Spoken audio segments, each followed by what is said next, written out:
સુરત શહેરના ડિંડોલી વિસ્તારમાં આવેલા બેસ્તાન ગોલ્ડન આવાસ નજીક અસામાજિક તત્વોના આતંકનો મામલો સામે આવ્યો છે। અહીં પ્લાસ્ટિકના વેપારી ઝાકીરભાઈ પર જીવલેણ હુમલો કરવામાં આવ્યો છે।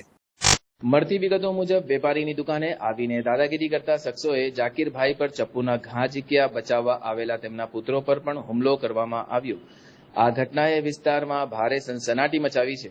ઉલ્લેખનીય છે કે ઓવરબ્રિજ નીચે અવારનવાર મારામારી અને ગુનાહિત ઘટનાઓ બનતી રહે છે, જેને પગલે સ્થાનિકોમાં ભારે રોષ વ્યાપ્યો છે। ડિંડોલી પોલીસ મથકની હદમાં જાહેરમાં બનેલી આ લોહિયાળ ઘટના અંગે પોલીસે તપાસનો ધમધમાટ શરૂ કરી દીધો છે। હુમલામાં ઘાયલ થયેલો વેપારી અને તેમના પુત્રોની સારવાર હાલમાં ખાનગી હોસ્પિટલમાં ચાલી રહી છે। પોલીસે ઘટના સ્થળની આસપાસના સીસીટીવી ફૂટેજ પણ તપાસવાનું શરૂ કર્યું છે। હત્યાનો બનાવ બન્યો છે ડિંડોલીમાં, શું હકીકત છે? બેસ્તાન પુલ નીચે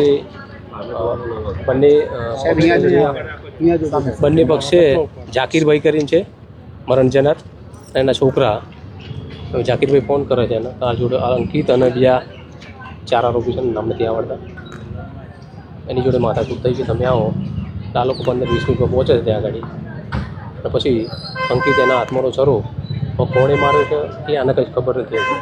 અંકિતે માર્યો છે કે એની જોડે કોણે માર્યો છે એ ખબર નથી। માર્યો છે જાંગમાં વાગવાથી બ્લીડિંગ થઈ ગયું છે, બ્લીડિંગ મરણ ગયેલ છે।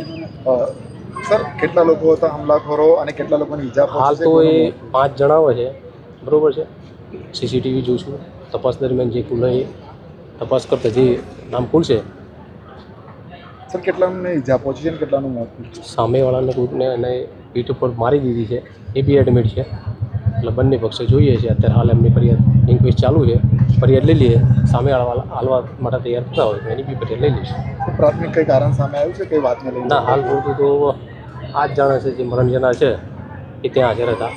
આરોપી પકડીશું, પ્રાથમિક કારણ મળશે। સાહેબ, આમાં કોઈ ડિટેન કરવા આવ્યું છે હજી સુધી? કોઈને ધરપકડ નથી કરી, પણ થઈ જશે ખરી। શંકાના આધારે શંકાના આધારે 2-3 ડિટેન કરેલા છે, જો નામ ખુલે નથી, નામ ખુલશે તો અટક કરવામાં આવશે। મરણ જનાર કે પ્લાસ્ટિકનો ધંધો કરે છે, પરિવારનો આરોપ છે કે કઈ થીડી મૂકવા બાબતે કે ઝઘડો થયો તાવ થઈ, એ હજુ ચોક્કસ કારણ આપણને ખબર નથી, એટલે હું ના કહી શકું। Okay sir. मारू नाम सलमान पठान से। ये बेस्तान आवास है ना, वो ब्रिज के नीचे घटना हुई है। मेरे मरने वाले जो है मेरे बड़े पापा है, वो व्यापारी है, मतलब पन्ने वेस्टेक पन्ने आते हैं ना, उसके व्यापारी है, उनका जाकिर पठान। ये बेस्तान आवास ब्रिज के नीचे मारने वाला दारू वाला है अंकित, नेपाली और नेपाली का भाई। ये तीनों ने मिलकर मारे और उनके साथ में 12-15 जने दूसरे थे। कुछ ही नहीं, वो अपने पोटला रखने के ऊपर से, मतलब वो गाड़ी बोले हम लोग पार्किंग करेंगे, उसके ऊपर से सामान्य बोला चले थे उन लोग।